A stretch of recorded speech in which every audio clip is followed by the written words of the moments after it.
welcome to the Did You Know Crypto Podcast, Episode 5, Cryptocurrency Exchanges.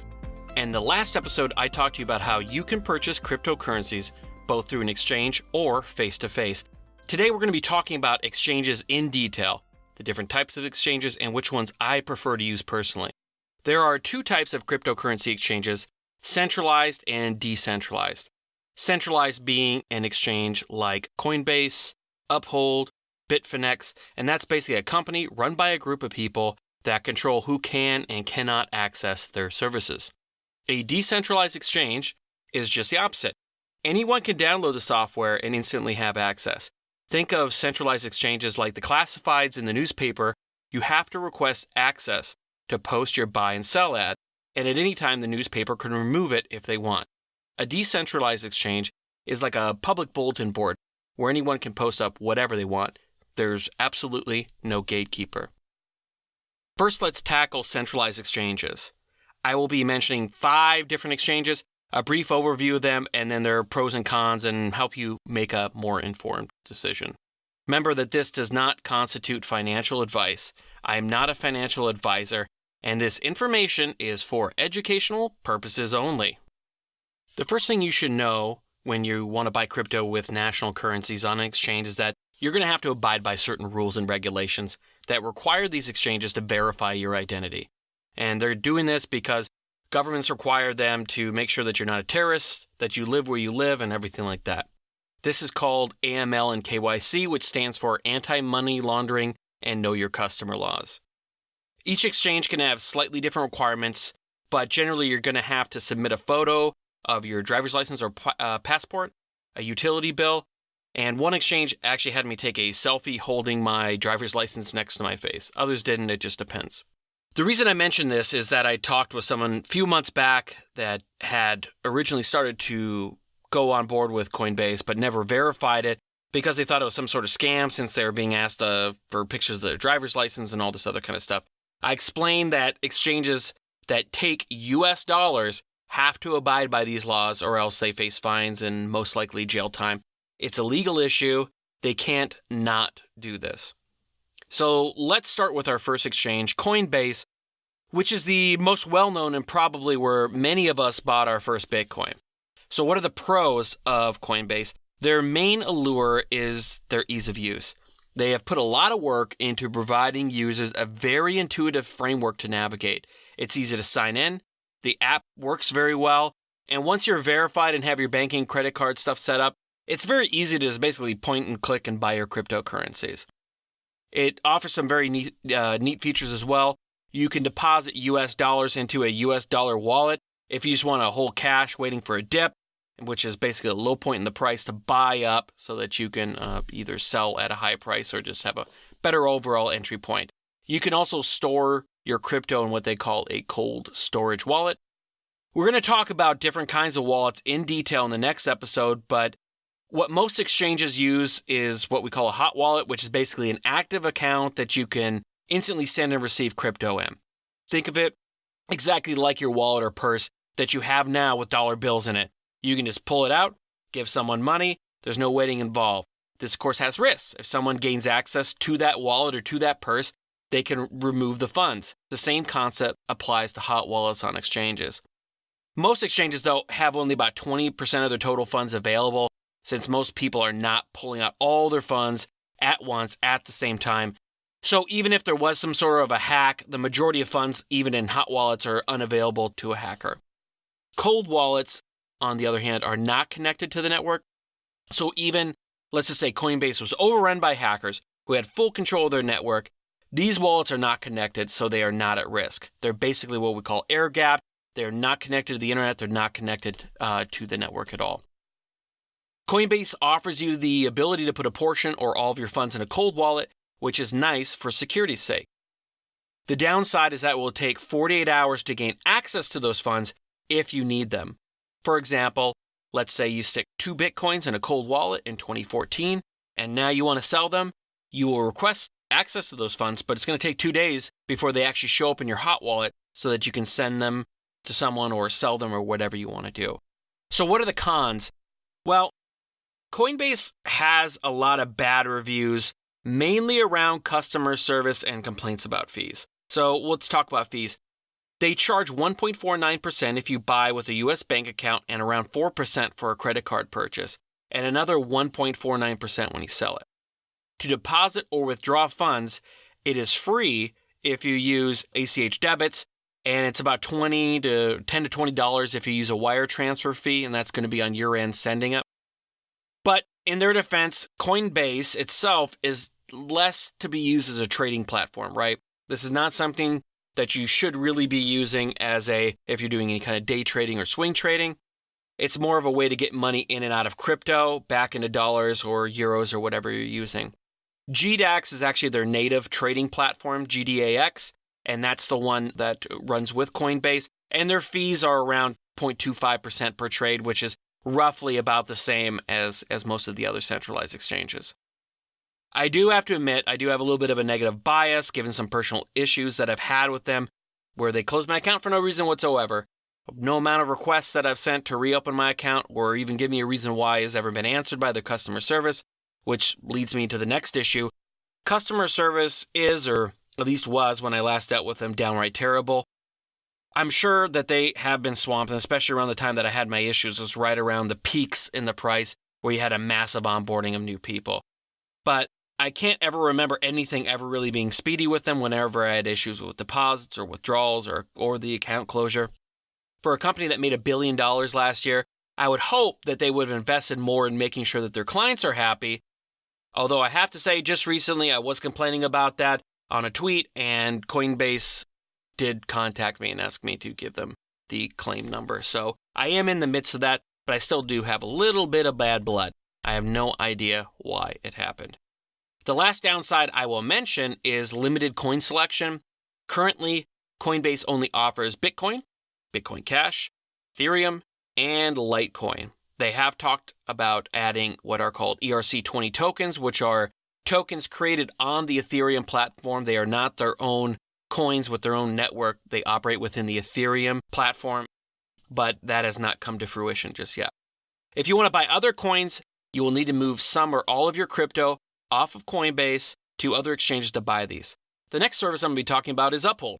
I currently have an Uphold account, and that's the primary way that I get money into fiat. I am extremely happy with Uphold, but let's go into the pros and cons and give you a little reasons why I am. So the pros. Uphold is a worthy competitor to Coinbase in terms of a very user-friendly interface. It's very clean, it's friendly, it's easy to navigate, it's very intuitive for anybody that's kind of used to using any kind of modern online banking or going through Amazon or eBay. It's very simple. Uphold offers multiple options, not as many as some other exchanges or trading exchanges like Bittrex, but a lot more than Coinbase. In cryptocurrency selections, they offer Bitcoin, Bitcoin Cash, Bitcoin Gold, Basic Attention Token or BAT, Dash, Ethereum, Litecoin, and recently Ripple. In addition to that, you can actually move and hold your funds in gold, platinum, palladium, or silver, as well as 30 other world currencies. In your Uphold account, you can hold these in what they call cards, i.e. your Bitcoin card or your Mexican peso card. So you can instantly, within seconds, move Bitcoin into actual gold or British pounds. Uphold is also partnered with a service called Bitwage that allows you to deposit all or a portion of your paycheck directly into crypto. Customer service is also a big plus over at Uphold. I get really good speedy service with them with any tickets I've submitted, and their social media team is spot on whenever you tweet them with an issue. In fact, whenever I tweet about Uphold with other issues with other places, they have actually responded, which is really, really nice.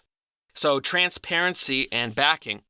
Uphold actually has a specific page on their site that lists their current volume and holdings, and right now they have about 101% reserves for all their obligations. That means that if every depositor pulled their money now, they would owe $136 million, and currently they have $137 million in assets to cover it. In short, they hold more than what they owe, which is a very good thing. So let's go to the cons. Fees are also high, but lower than Coinbase. It costs nothing to deposit funds, and they have a flat rate for crypto and cash withdrawals. To buy and sell various currencies and commodities, the fees range from 0.65% to buy US dollars, to 1.05% to buy Bitcoin, to 3.95% to buy platinum. It just varies on the exact one You can find the list of fees in the show notes. These fees are not outrageous overall. If you decide to buy $5,000 in Bitcoin tomorrow on Uphold, it would cost you about $52. If you're day trading, this is not anywhere close to ideal. But for getting some cash into crypto easily, it's really not that big of a deal.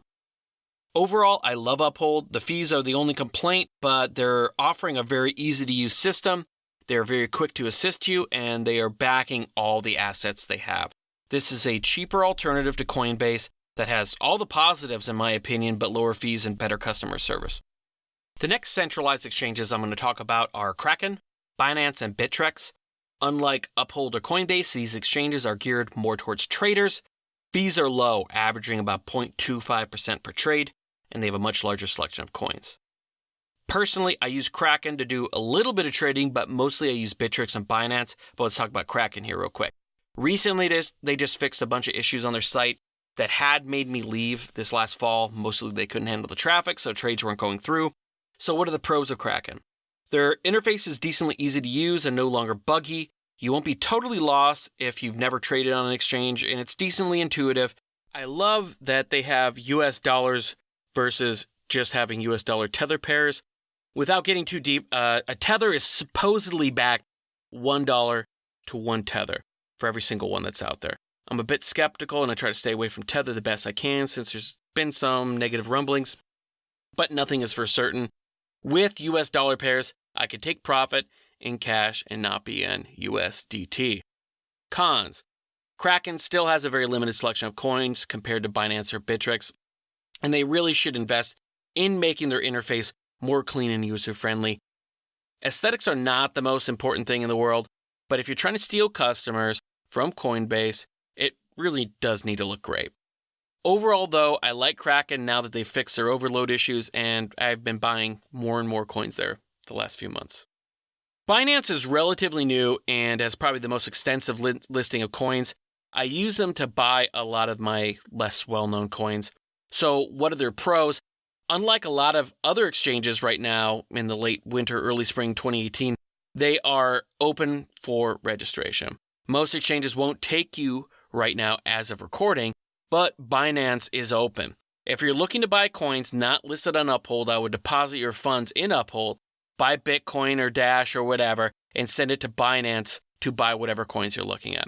I haven't had any issues at all with Binance, with trades not going through or anything like that. I don't really have anything bad to say about them at all. I have not used their customer service, so I can't really comment on that. Cons. So Binance is not overall very pretty looking, and some of their awkwardly, badly worded English sentences that kind of betray some of its Hong Kong origins worried me a bit at first when I first started using it. It's a lot better now. But by all accounts, the companies and its owners are legitimate. They're kind of monsters in this field now. The buy and sell interface, it's really not that intuitive. It's not very clean. I do like that they offer you you can buy or sell 25, 50, 75, or 100% of your total holdings, depending on whatever you're doing. It's a bit awkward, but it does work fine after you use it a little bit. Overall, I don't have really, like I said, anything bad to say about Binance, other than I hope they do a major overhaul soon to kind of clean up its look. If you're going to use Binance, please use my referral link at didyouknowcrypto.com/Binance. That will redirect you to the site. And if you do that, thanks. Bittrex is the last exchange I will talk about. This was my primary exchange for a long time, given their hefty coin selection. I bought and sold the majority of my coins there, and I still do some buying and selling there as well. So what are their pros? As I already mentioned, they have a large coin selection with pairs in Tether, Ethereum, and Bitcoin. When I say trading pairs, this means that these are what the coins are traded against. In the stock market, if you buy Apple, that trading pair is US dollars. You can't buy Apple stock with Great British pounds on a US stock exchange.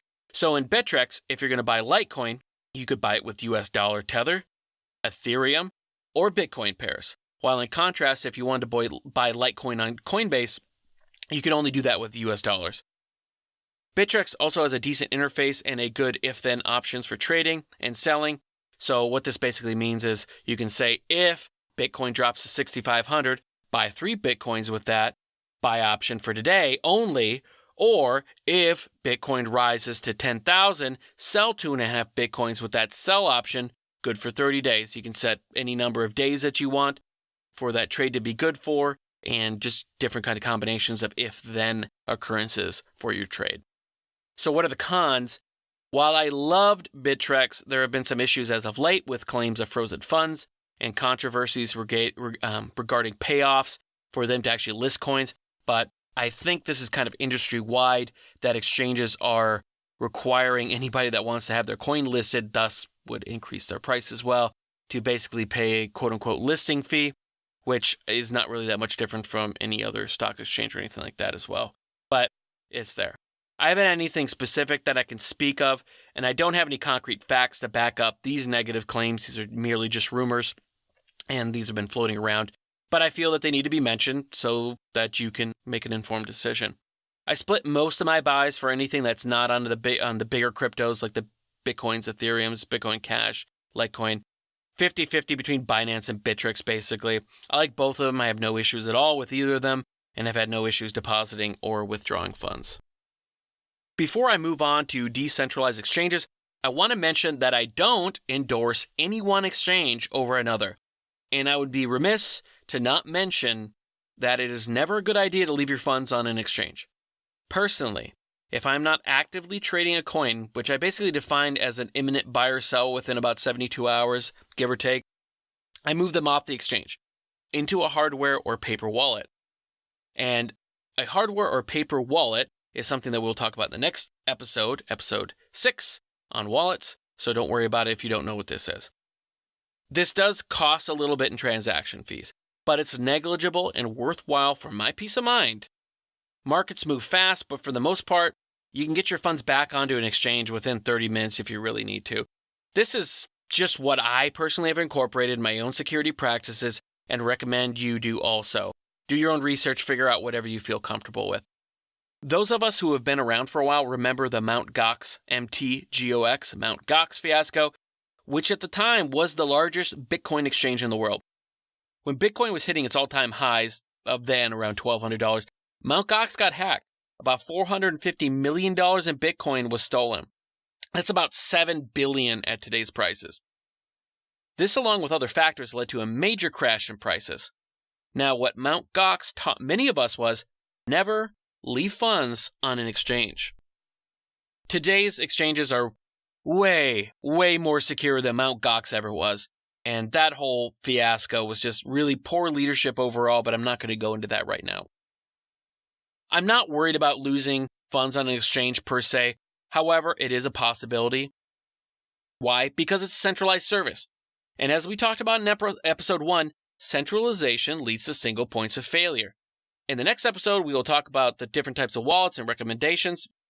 And in episode 8, I'm going to cover security procedures you should implement to make your cryptocurrency holdings and transactions as safe as possible. But in short, move your coins off an exchange into a hardware wallet if you're not going to be trading anytime soon. Okay, so what is a decentralized exchange, or DEX, as I will call them from here on in? I briefly mentioned DEXs in the last episode, in that you can't use them currently to buy crypto with US dollars. The AML KYC laws make this impossible or really impractical with a DEX. A DEX is the exact opposite, however, of a centralized exchange like Coinbase. There are no gatekeepers.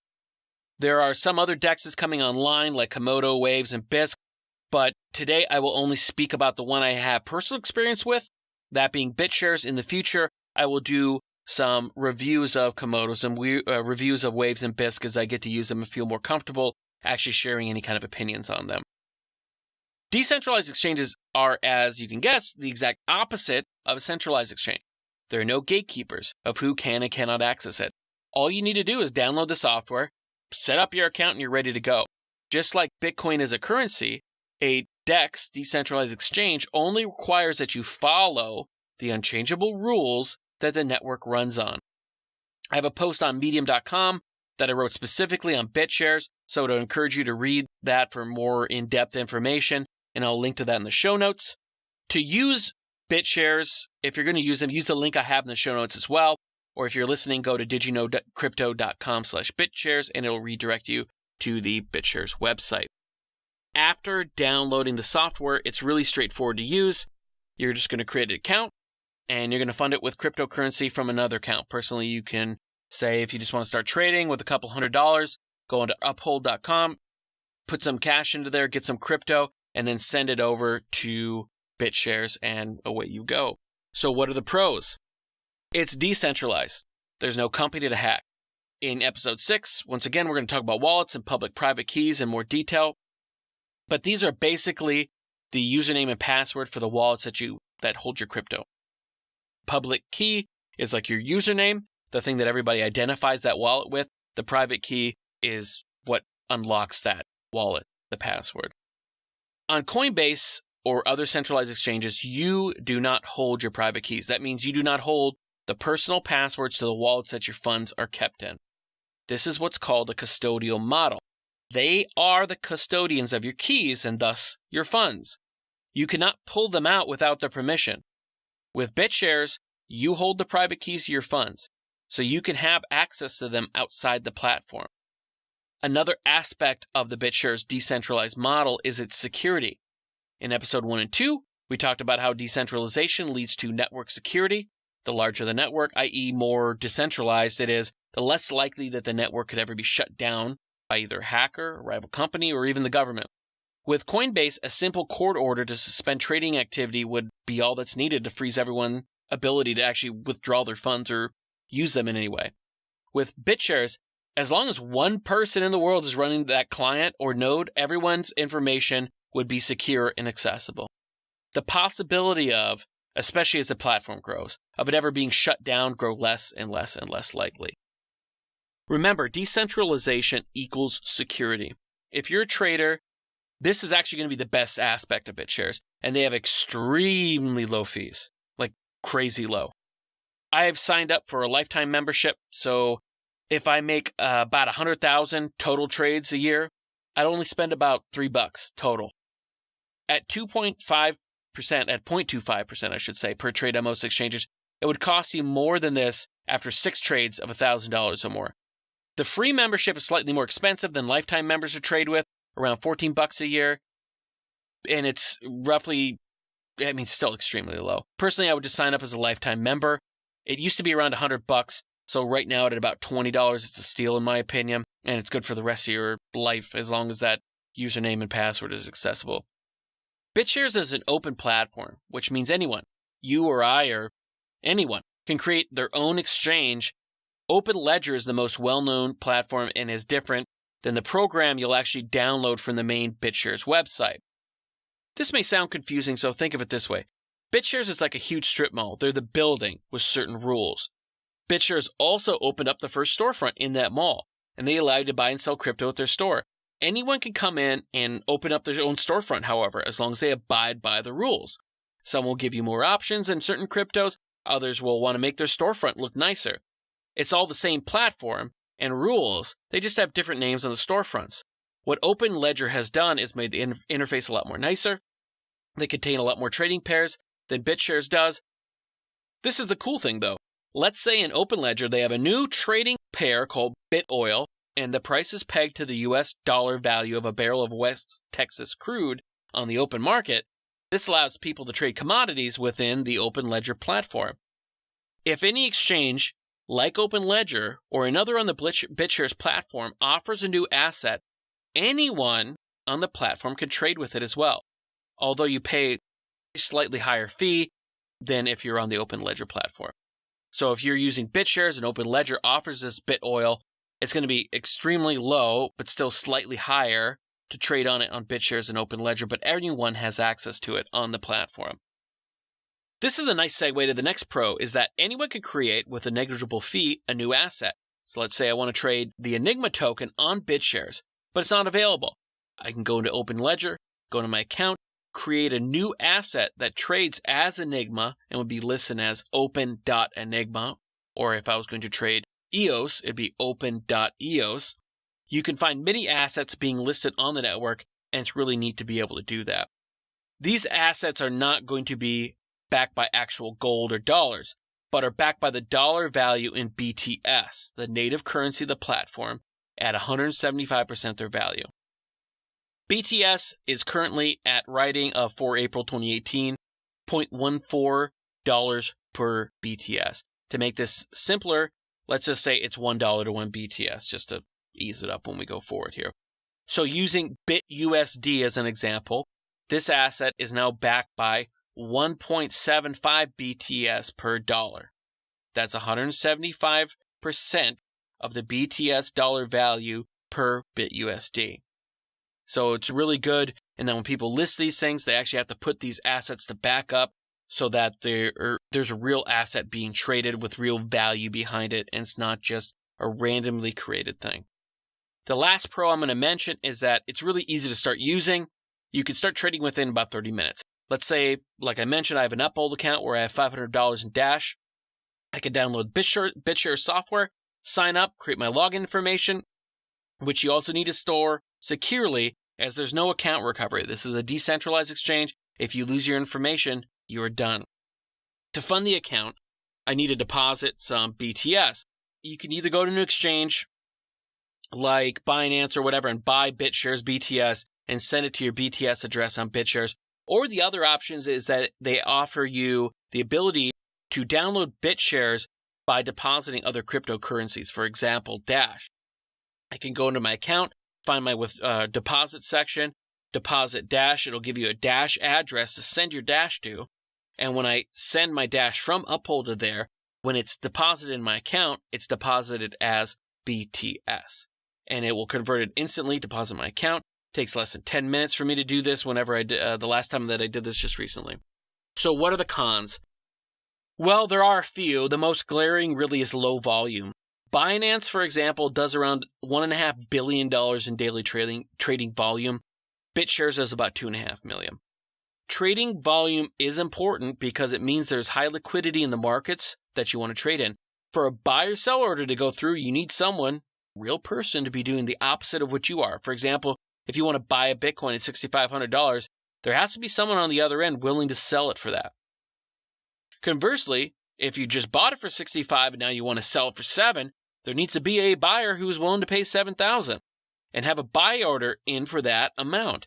High volume and liquidity means that there's a lot of buyers and sellers, and your ability to have your order executed is more likely. In lower volume exchanges, it can take longer for orders to execute, or your order may only be partially executed because of a lack of buyers or sellers. I do believe in coming years, DEX trading will massively grow in volume as more regulations enter the crypto markets to bring quote-unquote legitimate trading into Wall Street. Regulators will, as they always do, working hand in hand with the industries they quote-unquote regulate to ensure that they get the best end of the deal. Wall Street bankers and investment firms will, I repeat, will bring crypto trading and investing as it currently is under their purview. Just now we've heard Goldman Sachs is opening up a trading desk, and the New York Stock Exchange may even open up a full-out crypto trading platform. The laws will be written to make them middlemen in these transactions, and the Coinbases and other US-based exchanges will be bought by investment banks or closed down if they don't play ball. This will push money to foreign exchanges for a period of time. Although quickly, there will be regulations to follow only allowing US citizens to invest in SEC-approved foreign exchanges. This will end up driving up fees and costs to invest and trade in a space that is currently 100 times cheaper to do so than in traditional markets. This will also move individuals who can't either afford to or don't want to use white-collar exchanges to start using DEX exchanges like Bitshares. There's no way for these to be closed down. So I do see positive futures for any kind of mainstream decentralized exchange. Another con, though, for Bitshares is that it's not a great or intuitive interface. It can be a bit confusing and took me a little bit, despite trading for some time now, to get the hang of it. It's not clean or aesthetically pleasing. However, this is going to be changing soon, as one of the community projects that Bitshares is funding is paying some programmers to revamp it and make it actually look a lot nicer. A side note that's not a con, though, is that the Bitshares algorithm funds a pool of BTS that is used for projects that community delegates vote on that are deemed beneficial to the community, which is an awesome way to fund projects for a project that actually doesn't have a company behind it. The last con isn't that big of a deal, more of a FYI to people.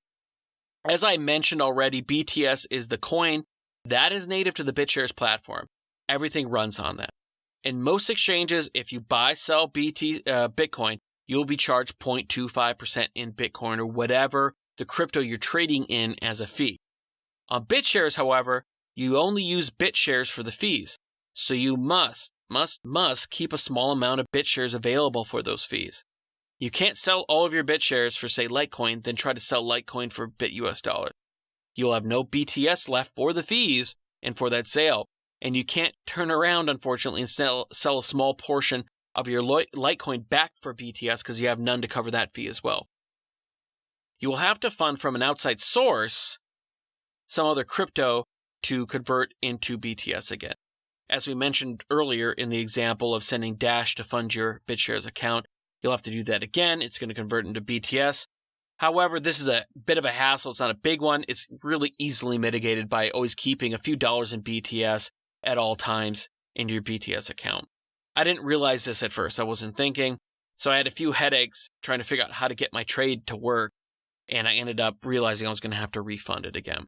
So wasn't a huge deal. I just always make sure I keep $20 or $30 in BTS in my account. Overall, I'm very happy with the Bitshares DEX. And actually, I've been sending more and more of my funds there to trade with as I've been getting more comfortable with it and as volume has been growing. I will eventually, if possible, once volume grows to a certain amount, be doing all my trading and purchasing there due to the extremely low fees. I would recommend people go and buy a lifetime membership now. It's so cheap. You lock in these low trading fees for the rest of your life. Just go to didyouknowcrypto.com/Bitshares, Bitshares, or the link in the show notes page for the episode. I do get a small referral fee in BTS if you sign up through that link, which is why I mention it. But if there's other DEXs that you want to go through, go and do it. This is one that I'm very familiar with and I'm very comfortable with. But I'm recommending it because I'm already a member and I think it is very valuable. I hope that this helped you learn more about how cryptocurrency exchanges work so that you can make a more informed decision where you're going to be buying and selling and trading all of your crypto. If you do have any questions, feel free to contact me on Facebook, Twitter, or Instagram with any questions you may have. If you want to support us, shop through the Amazon link in our homepage or go to didyouknowcrypto.com/support. You'll find all of our podcasts there, articles, social media links, and everything on didyouknowcrypto.com. That's didyouknowcrypto.com.